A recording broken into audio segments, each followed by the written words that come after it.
Veš, kaj piše? Vozilo za regulisanje in kontrolo saobraćaja.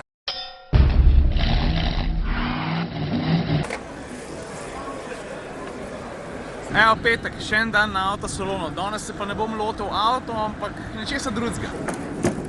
Mislim, da je najbolj, da začnemo kar v hali F, ker kakor sem do zdaj videl, se tukaj največ dogaja. Če sta pravega konca priješ, se recimo najprej zaletiš v Oljarje, v Kastrol, ker so mimogrede pripeljali tudi en dosti zanimiv avto. Pa ne samo to, imajo dve ful luštni hostesi. Nasprot Kastrola so recimo Forlante, te že dobro poznamo. Na drugi strani so AMZS po policaji. Termeni recimo imajo tukaj simulator prevračanja.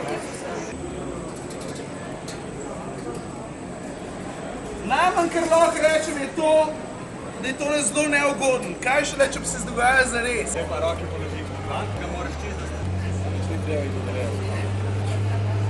To, kar zmeri pravim, obnoviti svoje znanje vsake toliko časa, tudi na takšen način, zato ker nikoli ne veš, kaj se ti lahko zgodi. Lahko, da ti super peleš, ne, pa en drug vate prileti. To ljudje vedno pozabijo. Škaj mi je pa všeč pri policajih, ne, ker ga zmeri pihnejo, ker tale ljudka, stari, zmaga. Avto pa tudi, valjda imajo Jugota, kaj pa drugega.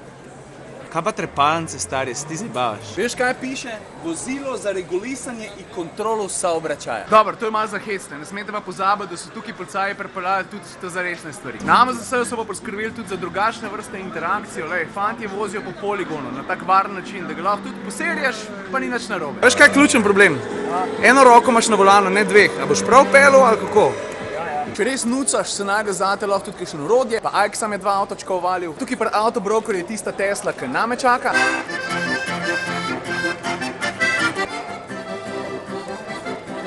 Tako jaz moram malo prešaltati, tukaj teh šotorih je pikico vroče, tako da grem za kakšno minuto v tehnološki park.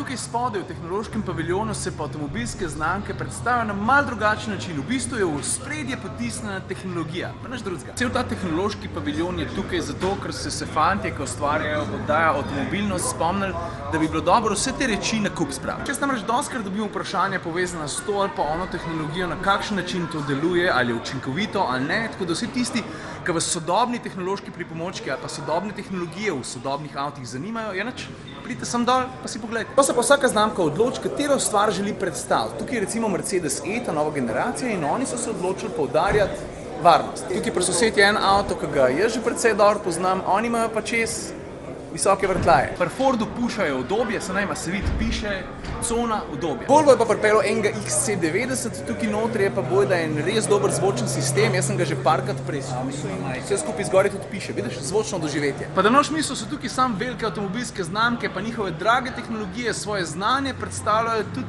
študenti. Tale formula tukaj zadaj, recimo plod znanja študentov Ljubljanske univerze. Veš, take stvari, zdaj pa pičim nazaj v halo F, ker sem se že malo ohladil. Vidim pa, da so tukaj na salonu poleg ostalih panog, ko so tako ali drugače povezane z avtomobilizmom, valjda tudi gumarji. Kolega Gašperja. Ok, zdaj sem pa najdel nekaj res zanimivega. Pazi zdaj to. Jaz ne vem, če ste vi vedeli, ne, ajde, vse tiste gume, ki jih pol dejansko nataknemo na avte, to izrežejo, pa obdelajo posebni stroji, roboti. Ampak ne vem pa, če ste vi vedeli, ne, da vse tiste gume, preden pridejo v serijo na avtomobile, ki so še v stanju prototipa ali pa da napovedujejo neko novo tehnologijo, na vse to naredijo mojstri. Recimo ta dva tukaj zadaj. Imam pa zdaj eno dobro idejo, pa da vidimo, če so za. Mojstri so bili za, tako da bojo na profil tele gume izrezali logotip Komotar minute. Pa svednic ima. Rekel, da bo zdaj najprej faco zrezal. Sem kar malo nervozen, kako bo rata. Stari, če bi jaz tole gumo rezal, ne, to bi bil tak masakr, vse bi razmesaril. Kul je smešen, le, da bi me bril, zdaj mi po faci leze. Evo še zadnjo peglanje mojega logotipa.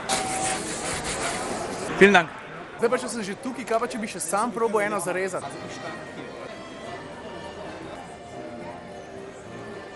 Evo, kaj imam, za spomin. Mogoče bo malo smešen izpad, mogoče vi to veste, ampak jaz ziher nisem, prej grem stran od Kontija, a veš, super ga imajo tukaj. Ha?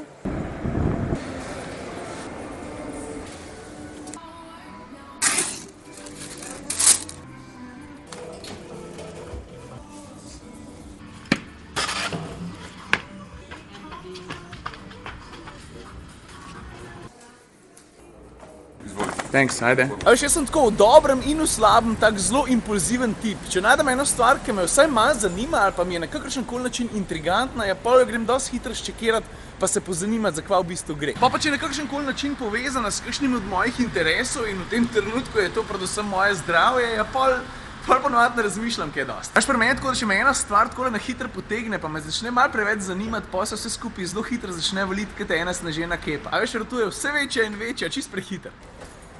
Problem pri meni pa je tak, nič posebnega, ampak jaz sem se v zadnjem letu pa pol ali pa recimo 2 letih sem se zredil za 12 kg. In stari, jaz se ne počutim več dobro. Hlače me tišijo, gate me tišijo, 3/4 majic pa srajc sploh gor ne moram več spraviti. Pa sem gledal malo Lune Superge, pa sem si mislil stari, no, celo zimo si rekel, da boš neki migel, basket ti je tažentkrat odpadel, tažentkrat nisem mogel iti, ker sem moral v tujino. Kaj pa če bi vsake toliko časa malo tekel? In pol me tamle, ker smo gume rezali, vse skupaj malo prešinili, ne. Mislim dejstvo, da imam pa jaz doma samo ene res tekaške šuhe, pa da so že toliko zmahane, da jim pod plat spod dol visi kaj utrujen jezik. In to je to, kam gre pa od tukaj naprej ta zgodba, pa nimam pojma. Mislim, malo naumen bi že bilo, ne, da si kupim Superge, pa da jih malo v omaro spravim, pa malo pozabim na njih. That shit ain't gonna happen.